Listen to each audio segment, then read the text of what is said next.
उन्होंने बताया ये बर्दाश्त नहीं की जा सकती है और एक्शन उनके खिलाफ होगा। सबके लिए एक बराबर कानून है। मेरा सवाल आपसे, क्या इसे इतना लाइटली लिया जा सकता है हमारे बढ़ते हुए हिंदुस्तान के इस दौर में? देखिए, इसको कभी भी लाइटली नहीं लिया जाना चाहिए था और अब तो बिल्कुल भी नहीं लिया जाना चाहिए। लेकिन मजे की बात यह है कि इस मुद्दे को पहले भी एक साइड में पटका गया और आज भी साइड में पटक रहा है। ये तो मैं आपके चैनल को धन्यवाद दूंगा कि एक ऐसे महत्वपूर्ण इशू को आप देश की जनता के सामने उठा रहे हैं जिस पर चर्चा होनी चाहिए।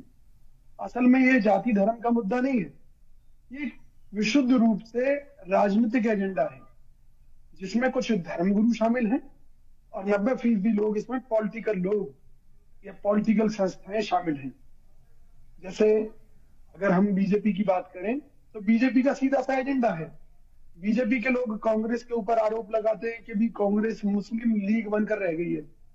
यानी कि अगर हम इस देश में मुसलमानों की बात कर रहे हैं तो हम मुस्लिम लीग बन जाएंगे। ये वाला हाल कर दिया इन्होंने। बहुत से इस तरह के लोग पकड़े गए हैं जो सोशल मीडिया पर एक्टिव थे असलम अली बनकर, लेकिन जब वो पकड़े गए जहर फैलाते हुए तो उनका नाम निकला, कोई भी नाम हिंदुओं का कोई भी समझ ले आप कि भी वो हिंदू थे और मुस्लिम नामों से वो जहर फैला रहे थे। ऐसी कई मुस्लिम पकड़े गए जिन्होंने हिंदू नामों से आईडीज बना रखी थी और वो जहर फैलाने का काम कर रहे थे। तो दोनों फायदों में, दोनों ही मामलों में बीजेपी को फायदा है। अब आप सोचेंगे भी कैसे? वो ऐसे है कि बीजेपी जाति धर्म के ऊपर राजनीति करती है। बीजेपी ने कहा कि भी हम राम मंदिर बनवाएंगे, जबकि मामला कोर्ट में था। बीजेपी को यह अधिकार नहीं था कि भाई कोर्ट के खिलाफ जाकर ये घोषणा करे।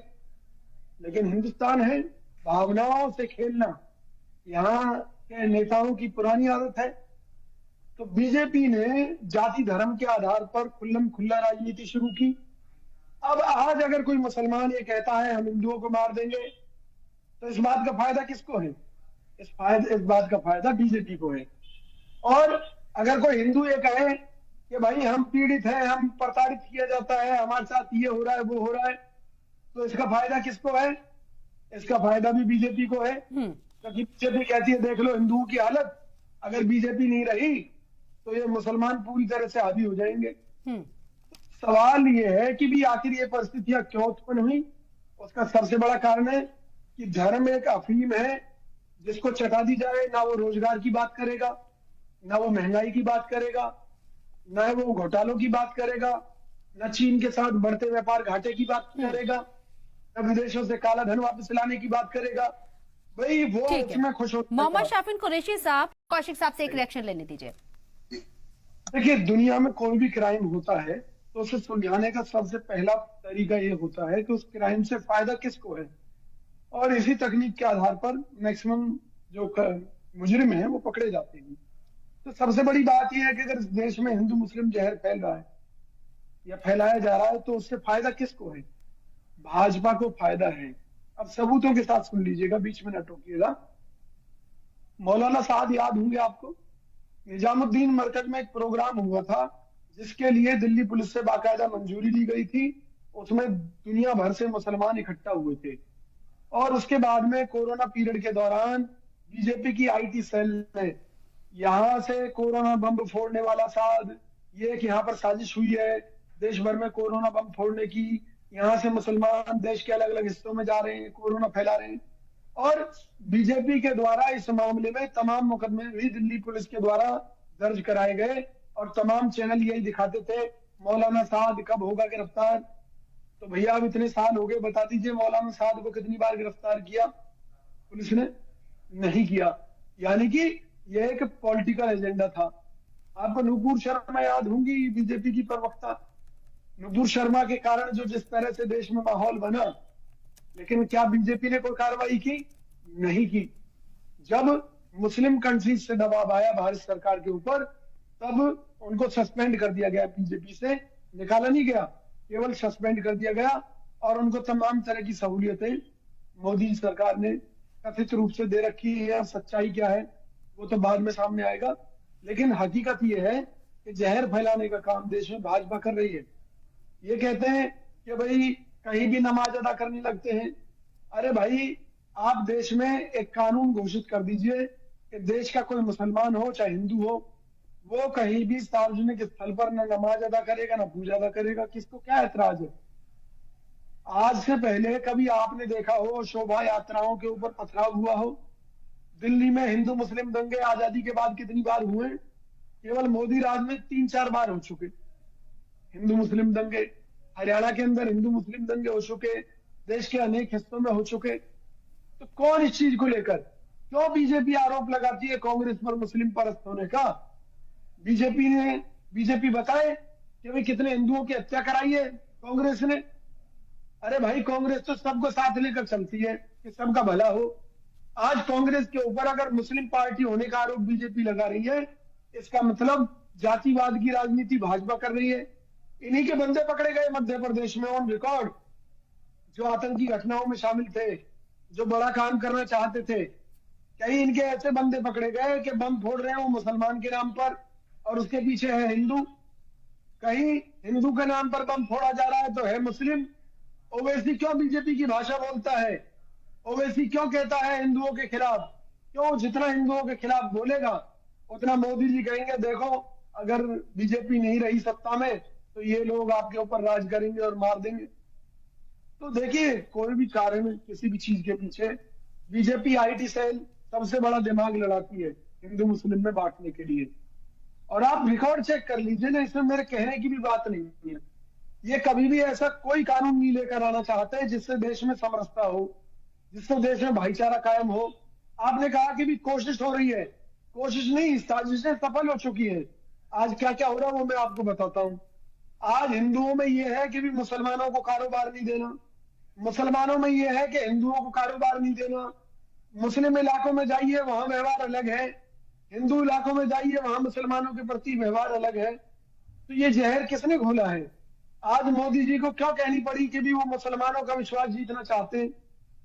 क्यों वो कहते हैं कि भी मैं इनके लिए ये कर रहा हूं? अच्छा, मुसलमानों में भी इन्होंने जातियां बांट दी। हम पसमानदा मुसलमानों का विश्वास जीतेंगे, हम फलाना मुसलमानों का विश्वास जीतेंगे।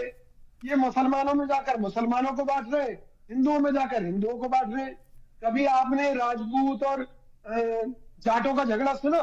लेकिन अब कहीं पर जाट और गुजरों के झगड़े हो रहे हैं कि भाई ये तो फला जो राजा थे मिहिर भोज, ये तो हमारे थे, वो तो जाट थे। कोई उन्हें गुजर बताता है, जूता बज रहा है, कोई कह रहा है राजपूत है। शाफिन कुरैशी साहब, मजहब की, और ये बात आप भी बहुत अच्छे से जानते हैं कि डिबेट का मौजू वही खबरें बनती हैं जो बहुत बड़ी होती हैं। गली नुक्कड़ मोहल्लों से ऐसी खबरें तो चैनल्स पर आती तक नहीं है जो लोगों की पहुंच से दूर होती हैं। खबरें वही डिबेट का मौजू बनती हैं जो बड़ी होती हैं। विजय कौशिक साहब, देखिए, मैं ये कहना चाहता हूं कि ये जो कह रहे हैं कि जी बातें छुप जानी चाहिए ताकि देश की छवि अच्छी रहे, ये कौन सा तरीका है? गलत मत कीजिए, मैंने ये नहीं कहा छुप जानी चाहिए। आप मेरी बात को गलत मत करिए सर चैनल पे, प्लीज। आपके कहने का अर्थ ये है कि ऐसे मुद्दों पर डिबेट मैंने सर नहीं कहा, प्लीज आप दोबारा रीचेक कर लीजिए। मैंने कभी नहीं कहा छुप जानी चाहिए, मैंने गलत को गलत बोला है। आप दोबारा एंकर से पूछ लीजिए, मैंने कहा जो गलत है उस पर सजा मिलनी चाहिए। शबनम जी, देखिए, सबसे बड़ी बात यह है कि छवि बनाने के लिए झूठ, छल और प्रपंच का सहारा नहीं लिया जाना चाहिए। लेकिन मौजूदा सरकार ये इस तरह के कामों को कर रही है जिससे कि देश की असलियत को छुपाया जा सके। हकीकत में तो यह है कि इस देश की जनता को अलग अलग वर्गों में बांट दिया गया है। जैसे मैंने कहा कि पसमानदा मुसलमानों की बात किसने की है? क्या कांग्रेस ने की है या किसी और पार्टी ने? देश के प्रधानमंत्री ने ये बात की है, मोदी जी ने बात की है, भाजपा ने बात की है कि वो पसमानदा मुसलमानों का विश्वास जीतना चाहते हैं, यानी कि मुसलमानों में भी मुसलमानों को अलग कर दिया। इसी तरीके से हिंदुओं को भी अलग अलग वर्गों में बांट दिया। आज इस सरकार ने वोट बैंक की राजनीति के तहत इसने इस तरह से लोगों को बांटा है कि इन्होंने देखा कि भी ये वर्ग 5 किलो गेहूं से खुश हो जाएगा, ये वर्ग हिंदू मुसलमान से खुश हो जाएगा, ये वाला वर्ग राम मंदिर से खुश हो जाएगा, ये वाला वर्ग झूठे जुमलों से खुश हो जाएगा कि अच्छे दिन आएंगे। केवल देश को बांटने का काम किया है। हकीकत क्या है भाई? ये कहते हैं कि भी सबका साथ सबका विकास। तो मोदी जी, आपने कही थी कि 100 स्मार्ट सिटी बनाएंगे, एक भी बनाई हो तो बता दीजिए आप। आपने कहा था कि भी इस देश को विदेशी कर्ज से मुक्त कर देंगे, क्योंकि और सरकारें तो जो है देश को बर्बाद कर रही थी। आज आपके राज्य में विदेशी कर्ज 45 लाख करोड़ से बढ़कर लगभग 200 लाख करोड़ जा पहुंचा है। आपने कहा था कि ये स्वदेशी को बढ़ावा देने वाली सरकार है, तो आज चाइना के साथ हमारा व्यापार घाटा $100 अरब को क्रॉस कर चुका है। घोटालों की पूरी लंबी फेहरिस्त है। पीएम केयर्स एक घोटाला है, नमामि गंगे परियोजना घोटाला है, 350 आदर्श गांव बनाने का घोटाला है, आरबीआई के रिजर्व फंड से 2 बार पैसे निकालना घोटाला है, कोरोना वैक्सीन एक घोटाला है। मैंने बहुत पहले भी आपके चैनल पर हमेशा कहा है कि कोरोना वैक्सीन एक घोटाला है, जिसके तहत लाखों लोग मार दिए गए देश के, सरकार जिम्मेवार है उसके लिए। तो ये नहीं चाहते कि देश की जनता का ध्यान इस पर हो। बहुत से लोग मुझे भी मिलते हैं, वो कहते हैं भाई हम मोदी सरकार से परेशान हैं, लेकिन मुसलमानों की गर्दन टाइट कर रखी है, मुसलमान क्यों नहीं कर सकता? अब बताइए उस हिंदू की बात का मैं क्या जवाब दूं? मैं मुसलमानों से मिलता हूं, वो मुसलमान ये कहते हैं कि कुछ भी हो, अगर रोजगार छिना है, काम धंधा छिना है तो हिंदुओं का छिना है। ठीक है, जो आप कह रहे हैं कि इससे सियासी फायदा लेने की कोशिश है, इसी देखिए मोदी जी कहते हैं कि भाई उन्होंने 370 समाप्त कर दी। इससे वो संदेश देते हैं कि देखिए जम्मू कश्मीर में हमने मुसलमानों को ठीक कर दिया। दूसरी तरफ वो कहते हैं कि अमन चैन है, हम कहते हैं वहां चुनाव कराइए, सरकार चुनाव क्यों नहीं करा रही? वो राम मंदिर के नाम पर वोट मांगते हैं। हर कंडीशन में वो केवल धर्म के नाम पर वोट मांग रहे हैं, क्योंकि काम के नाम पर मोदी सरकार ने कुछ नहीं किया है। ये बात देश की जनता को समझ लेनी चाहिए। इसलिए इनके पास हिंदू मुस्लिम के अलावा कोई रास्ता नहीं है, क्योंकि पिछले दिनों मनोहर लाल खट्टर जो हरियाणा के सीएम रहे, उन्होंने कहा था जब 370 हटी थी कि भाई वहां से अब बहू लाने का समय आ गया है, हरियाणा के युवा अब कश्मीर से बहुएं लाएंगे। तो ये तो मानसिकता है भाजपा की कि किस तरह का जहर इन्होंने समाज के अंदर घोल दिया है। निश्चित तौर पर इसके और भी दुष्परिणाम आपको देखने मिलेंगे। बहरहाल हम भी अपील करते हैं लोगों से कि धर्म के नाम पर आपस में ना बांटे, समाज को एकजुट होकर रहें, मिलकर रहें, यही हिंदुस्तान की खूबसूरती।